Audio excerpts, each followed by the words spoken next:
10 पूरी मशीन हमारे यहाँ आ जाएगी और उसके लिए मैंने मेरी आमदार निधि का वापर किया, इसलिए मैंने कहा कि जनता का पैसा जनता के लिए। जय हिंद दोस्तों, एक बार फिर मैं हूँ मीरा भाईंदर की आमदार गीता जैन जी के साथ।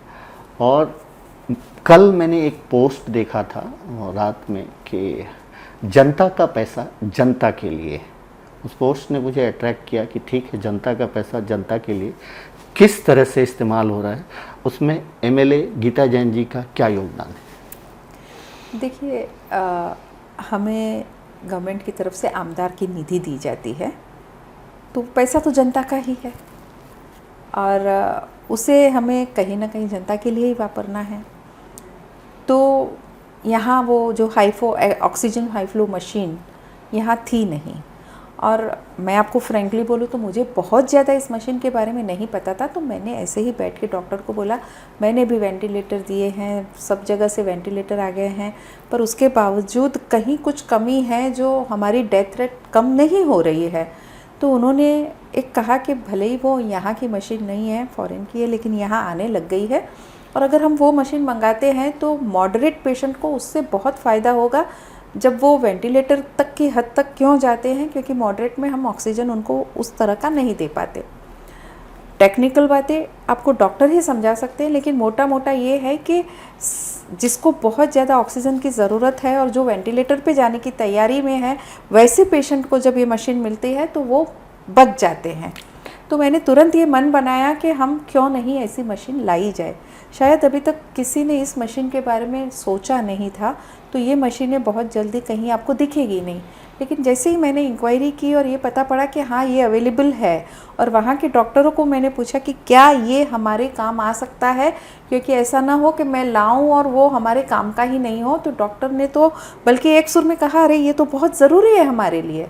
तो तुरंत ही मैंने उस मशीन का ऑर्डर दिया था गए महीने, और 10 मशीन बहुत जल्दी, आज 3 आई, कल 3 आई थी, आज 1 आ गई, 4 हो गई, और अगले मंगलवार को बाकी की 6 आके 10 पूरी मशीन हमारे यहाँ आ जाएगी। और उसके लिए मैंने मेरी आमदार निधि का वापर किया, इसलिए मैंने कहा कि जनता का पैसा जनता के लिए। दोस्तों, कहीं ना कहीं देखिए, ये एक बड़ी अच्छी बात है कि जो मशीन मीरा भाईंदर महानगर पालिका के पंडित भीमसेन जोशी हॉस्पिटल में लोगों की सुविधा के लिए होना चाहिए, ये एक हाई फ्लो ऑक्सीजन मशीन है, जिससे जो पेशेंट जब क्रिटिकल कंडीशंस में होते हैं तो उसके लिए वो काफ़ी फ़ायदेमंद है। और सुविधा ना होने की वजह से डेथ रेट वगैरह भी बढ़ता है।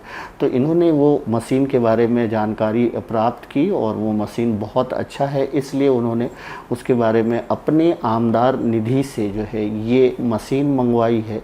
और ऑफकोर्स जनता का ही पैसा होता है, और सरकार जो है हर एमएलए को एक आमदार निधि देती है, आमदार फंड देती है, और उस फंड का इस्तेमाल अगर इस हित में हो रहा है, ये मशीन का कोरोना काल में तो इस्तेमाल होगा ही होगा, लेकिन इसके बाद भी अगर जो ये मशीन यहाँ पे है, अवेलेबल है, तो और भी बीमारी में अक्सर बहुत सारे ऐसे प्रॉब्लम्स होते हैं जिसमें इस मशीन की ज़रूरत पड़ेगी, हाई फ्लो ऑक्सीजन मशीन की। तो ये बहुत अच्छी है। ये तकरीबन कितने का होगा एक अंदाजा? अगर देखिए, ये 2.5 लाख का था, लेकिन कुछ मॉडिफिकेशन इसमें चाहिए था। मैं फिर कहूँगी कि ये टेक्निकल चीज़ें हैं। एक ऐसा मॉडिफिकेशन होने के बाद ये करीब 3.25 लाख का मशीन हो रहा है। तो वो मशीन हमने यहाँ ऑर्डर की है, तो करीब 10 मशीन 25 से 30 लाख के आसपास। जी, 25 से 30 तो के बीच दोस्तों, में। ये एक आमदार निधि का पैसा, उन्होंने जनता का पैसा है, जनता के लिए, यानी ये आने वाले भविष्य में सबके काम में आएगा। और कहीं न कहीं इसका फ़ायदा मीरा भाईंदर की उन जनता को मिलेगा जो प्राइवेट हॉस्पिटल के बहुत ज़्यादा हाई बिल को बर्दाश्त नहीं कर सकते। Middle class, lower middle class को इसका फ़ायदा भविष्य में मिलेगा। और उसकी 4 मशीन आ चुकी है, टोटल 10 मशीन आनी है, जिसका कि तकरीबन 25 से 30 लाख के आसपास का खर्च आएगा। तो ये एक अच्छा कदम है मीरा भाईंदर की, एमएलए गीता जैन जी का, और इसका जो है हम सबको स्वागत करना चाहिए। Thank you so much.